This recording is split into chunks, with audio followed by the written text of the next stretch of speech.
लद्दाख में भारत चीन सीमा पर दोनों देशों की सेनाओं के बीच झड़प में भारतीय सेना के एक अफसर और दो जवानों की मौत हुई है। इस घटना के सामने आने के बाद कुछ भारतीय मीडिया चैनल चीन के सरकारी अखबार ग्लोबल टाइम्स के हवाले से ये खबर चला रहे थे कि चीनी सेना के 5 जवानों की मौत हुई है और उसके 11 जवान घायल हुए हैं। इस पर ग्लोबल टाइम्स ने ट्वीट किया है कि चीनी पक्ष की ओर से हताहतों की संख्या के बारे में ग्लोबल टाइम्स ने अपने आधिकारिक ट्विटर हैंडल से कभी कोई जानकारी नहीं दी थी।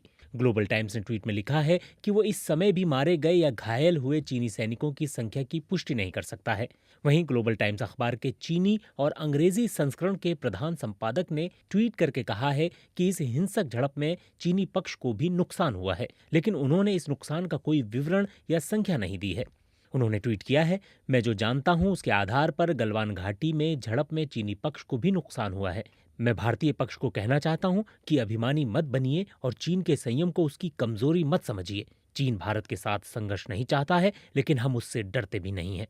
वहीं सोमवार को गलवान घाटी में हुई इस झड़प को चीन ने अवैध गतिविधि बताते हुए इसे भड़काऊ हरकत करार दिया है। चीन के विदेश मंत्रालय का कहना है कि उसने इसके खिलाफ भारत को अपनी कड़ी प्रतिक्रिया दी है।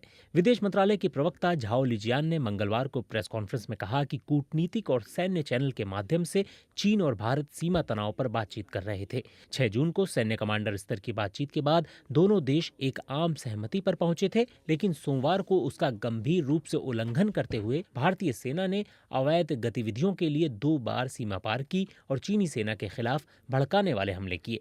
प्रवक्ता झाओ ने कहा कि इसके बाद दोनों देशों के जवानों के बीच गंभीर हिंसक झड़प हुई। झाओ ने कहा कि चीनी पक्ष ने भारत के सामने विरोध दर्ज कराया है और साथ ही ये भी कहा है कि भारत को दोनों देशों के बीच बनी सहमति के आधार पर अपने सैनिकों को संयमित रहने की हिदायत देनी चाहिए। इसके अलावा ना तो भारत को बॉर्डर लाइन पार करनी चाहिए और ना ही कोई ऐसा एक तरफा कदम उठाना चाहिए जिससे हालात बिगड़ते हों।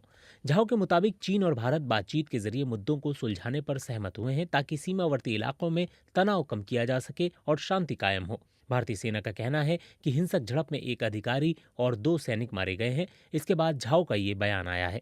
भारतीय सेना मुख्यालय की ओर से जारी बयान में कहा गया है कि इस घटना में दोनों ओर से लोग हताहत हुए हैं। दोनों देशों के शीर्ष सैन्य अधिकारी हालात को काबू करने की कोशिशों में लगे हुए हैं। दरअसल ये मामला तब शुरू हुआ जब भारतीय मीडिया चैनलों ने ग्लोबल टाइम्स की पत्रकार वांग वेनवेन के हवाले से कहा था कि चीन के 5 जवान मारे गए हैं और 11 घायल हुए हैं। इस जानकारी का आधार रिपोर्टर वेनवेन का ट्वीट था। हालांकि बाद में उन्होंने इस ट्वीट को डिलीट करके इस पर सफाई दी। उन्होंने नया ट्वीट करते हुए कहा कि उन्हें ये जानकारी दरअसल भारतीय सूत्रों से मिली थी। उन्होंने ट्विटर पर लिखा कि अभी भी आधिकारिक तौर पर चीन ने अपने किसी सैनिक के हताहत होने की कोई पुष्टि नहीं की है। साथ ही उन्होंने भारतीय मीडिया पर गैर पेशेवर होने का आरोप लगाते हुए कहा कि उन्होंने इसे चीन के आधिकारिक पक्ष के तौर पर पेश किया, जो सही नहीं है।